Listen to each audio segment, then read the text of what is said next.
ایک صاحب نے سوال کیا ہے، السلام علیکم ورحمۃ اللہ وبرکاتہ۔ وعلیکم السلام ورحمۃ اللہ وبرکاتہ۔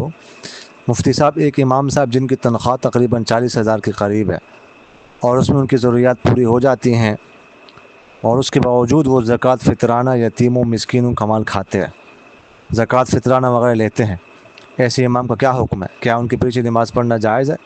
رہنمائی فرمائے۔ شکریہ۔ دیکھیے گا، اگر تو وہ مستحق ہے، مثلا اس کے پاس نہ 52.5 تولے چاندی ہے، نہ 7.5 تولے سونا ہے، نہ 52 تولے یا 7.5 تولے قیمت کے برابر کوئی نقدی ہے، اور نہ ہی مالی تجارت ہے، نہ ضرورت سے زیادہ اتنا سامان ہے، تو اس صورت میں مستحق ہے، وہ لے سکتا ہے، دے بھی سکتے ہیں، وہ لے بھی سکتے ہیں۔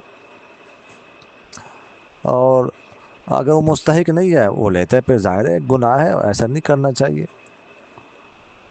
اور اگر وہ مستحق ہو تب بھی مانگنی نہیں چاہیے، زکوٰۃ وغیرہ مانگنا مناسب نہیں۔ اب بہت زیادہ مجبوری ہو، بہت زیادہ، پھر اس صورت میں اس کی گنجائش ہے، ٹھیک ہے۔ باقی چونکہ ہمیں ابھی اس کے بارے میں پوری طرح کنفرم نہیں ہے، تو اس لیے ہم ان کے بارے میں بدگمانی ہم نہیں کر سکتے، بدگمانی نہیں کرنی چاہیے، اور ان کے پیچھے نماز ہو جائے گی، نماز پڑھ سکتے ہیں۔ جزاکم اللہ خیر۔